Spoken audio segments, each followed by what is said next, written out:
हमारे विधायक चौधरी मामन खान, जिनको एक राजनीतिक षड्यंत्र के तहत भारतीय जनता पार्टी की सरकार ने झूठे मुकदमों में फंसाने का काम किया, उसके संदर्भ में अभी हम उनसे जेल में मिलने के लिए गए थे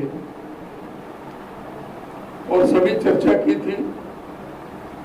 केस के बारे में भी जाना था और जो पुलिस ने अब तक जो इन्वेस्टिगेशन की है उसमें भी कहीं उनका कहीं हाथ नहीं है। मुझे भी पता है, मैं आज भी मैंने उनसे पूछा था कि जिस दिन का ये मामला था 31 जुलाई का,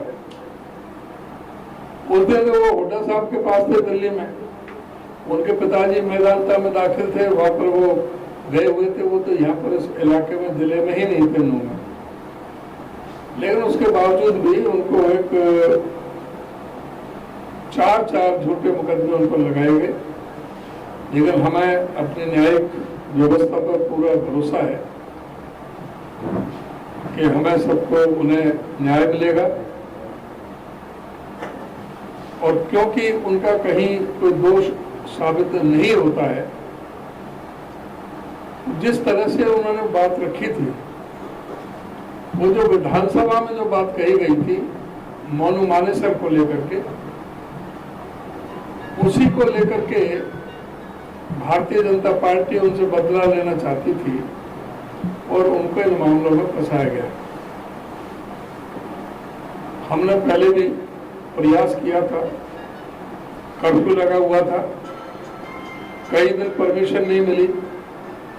फिर हमने 8 तारीख को 8 अगस्त को हमारा डेलीगेशन यहाँ आ रहा था कि हम जाएं मौके पर, सारे बाजार में भी हम देखें, मंडी में भी जाएं और मंदिर पर भी जाएं, चाहे वो हिंदू हो चाहे मुसलमान हो, सब में कहा हम धरातल की जो जमीनी जो सच्चाई का पता लगाने के लिए हमारा डेलीगेशन आ रहा था, जिसमें मैं था, हमारे एमपी साहब दीपेंद्र हुड्डा थे, कैप्टन अजय यादव थे, हमारे भारत भूषण बत्रा एमएलए थे, जितेंद्र भारद्वाज जो हमारे वर्किंग प्रेसिडेंट है वो थे, 3 प्रेसिडेंट एमएलए थे,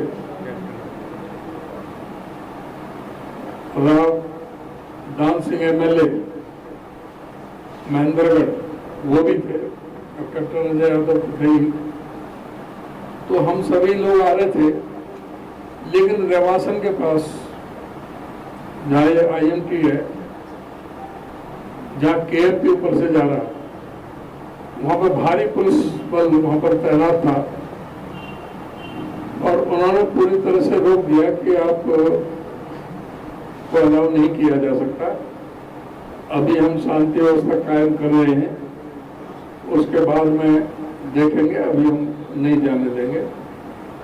हमारी बात हुई थी डिप्टी कमिश्नर से भी, जो एडिशनल DGP जो लॉ एंड ऑर्डर ये ममता सिंह, उनसे भी बात हुई थी, लेकिन उन्होंने हमें यहाँ पर नहीं आने दिया जिससे कांग्रेस के डेलीगेशन को सच्चाई का पता लग सके। हमें वहीं से मजबूरी में वापस जाना पड़ा। लेकिन जो ये लड़ाई है, जो संघर्ष है, ये हम सबकी पूरी कांग्रेस पार्टी, हम सब ये चाहते हैं कि दूध का दूध पानी का पानी हो। हमने जो मांग रखी थी कांग्रेस पार्टी ने शुरू से ही कि हाई कोर्ट के सिटिंग जज की निगरानी में जुडिशरी इंक्वायरी होनी चाहिए, न्यायिक जांच होनी चाहिए कि जिससे दूध का दूध पानी का पानी हो सके और इस बात का पता लगे कि आखिर वो क्या षड्यंत्र था जिसके तहत ऐसे हालात पैदा किए गए।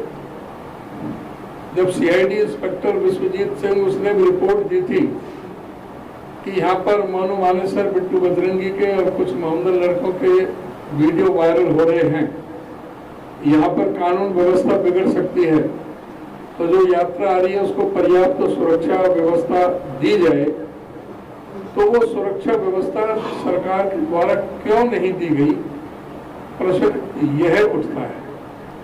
प्रश्न यह भी उठता है कि जब यहाँ के सांसद राव इंद्रजीत सिंह, जो हमारे इस प्रदेश के बड़े नेता हैं, जो केंद्र में राज्य मंत्री हैं, उन्होंने भी ये कहा कि इस यात्रा में बंदूक, लाठी, तलवार, डंडे लेकर आने का क्या औचित्य था।